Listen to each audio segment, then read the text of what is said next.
আসসালামু আলাইকুম। বাংলাদেশের সীমান্ত নিরাপত্তা ও অভ্যন্তরীণ স্থিতিশীলতা নিয়ে নতুন বাহিনী গঠনের প্রস্তাব নিয়ে চলছে জোরালো আলোচনা।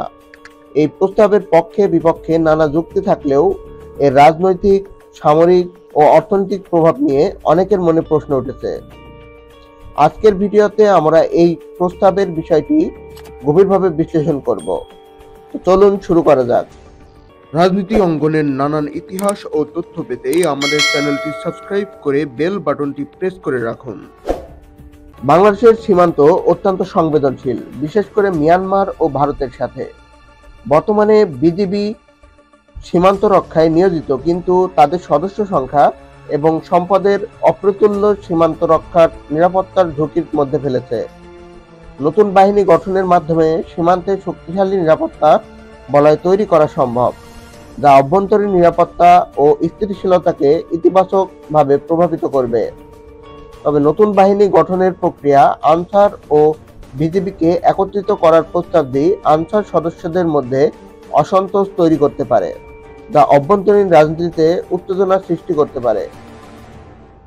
নতুন বাহিনীকে আধা সামরিক বাহিনী হিসাবে গঠনের প্রস্তাবটি যৌক্তিক, কারণ এটি সেনাবাহিনীর ওপর চাপ কমাবে এবং অভ্যন্তরীণ নিরাপত্তা ও সীমান্ত রক্ষায় বিশেষ ভূমিকা পালন করবে। তবে এ বাহিনীকে ভারী অস্ত্র না দেওয়ার সিদ্ধান্ত বিতর্কিত। ভারী অস্ত্র ছাড়া শত্রু মোকাবেলা করা কঠিন হতে পারে, বিশেষ করে সীমান্তের সশস্ত্র গোষ্ঠীর হুমকির মুখে। নতুন বাহিনীর প্রশিক্ষণ ও সরঞ্জামের মান নিশ্চিত করা জরুরি, যাতে তারা আধুনিক যুদ্ধের চ্যালেঞ্জ মোকাবেলা করতে পারে। নতুন বাহিনী গঠন ও রক্ষণাবেক্ষণের জন্য বিশাল বাজেটের প্রয়োজন হবে। বাংলাদেশের মতো উন্নয়নশীল দেশের জন্য একটি বড় চ্যালেঞ্জ। তবে সীমান্ত নিরাপত্তা শক্তিশালী হলে বাণিজ্য ও অর্থনৈতিক কর্মকাণ্ডে ইতিবাচক প্রভাব পড়বে, যা দীর্ঘমেয়াদে অর্থনৈতিক সুবিধা বয়ে আনতে পারে। নতুন বাহিনী গঠন মিয়ানমার ও ভারতের জন্য উদ্বেগের কারণ হতে পারে, বিশেষ করে ভারতের সাথে সীমান্ত ইস্যু এবং মিয়ানমারের সাথে রোহিঙ্গা সংকটের প্রেক্ষাপটে এই বাহিনীর গঠন আন্তর্জাতিক সম্পর্ককে জটিল করে তুলতে পারে। বাংলাদেশকে এই প্রস্তাবটি নিয়ে সতর্কত কূটনৈতিক পদক্ষেপ নিতে হবে, যাতে প্রতিবেশী দেশগুলোর সাথে সম্পর্কের অবনতি না ঘটে।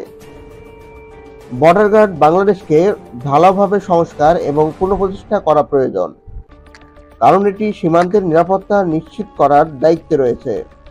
সীমান্তে সেনাবাহিনী মোতায়েন না থাকায় বিজিবি একাই শত্রুর মোকাবেলা করতে হবে, যা তাদের কার্যকারিতা কমিয়ে দেয়।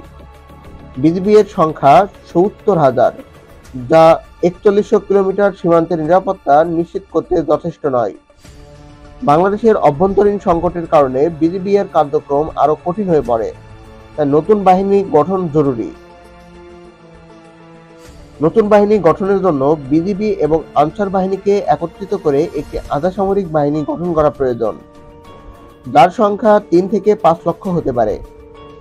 আনসার বাহিনীর কার্যকর সদস্য সংখ্যা ২ থেকে ৪ লক্ষের মধ্যে সীমাবদ্ধ।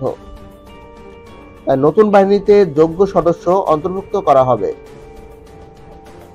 নতুন বাহিনী সেনাবাহিনীর আদলে প্রশিক্ষিত হবে এবং তাদের কার্যক্রম সীমান্ত ও পার্বত্য চট্টগ্রামের নিরাপত্তা নিশ্চিত করবে। নতুন বাহিনী যুদ্ধে সেনাবাহিনীকে সমর্থন করবে, যা যুদ্ধের পরিস্থিতিকে গুরুত্বপূর্ণ ভূমিকা পালন করবে। বাহিনীর নাম পরিবর্তন না করেও বিজিবি এর আকার বৃদ্ধি করা সম্ভব। তবে বাহিনীর কার্যক্রমের ধারণা অনুযায়ী নাম নির্বাচন করা উচিত।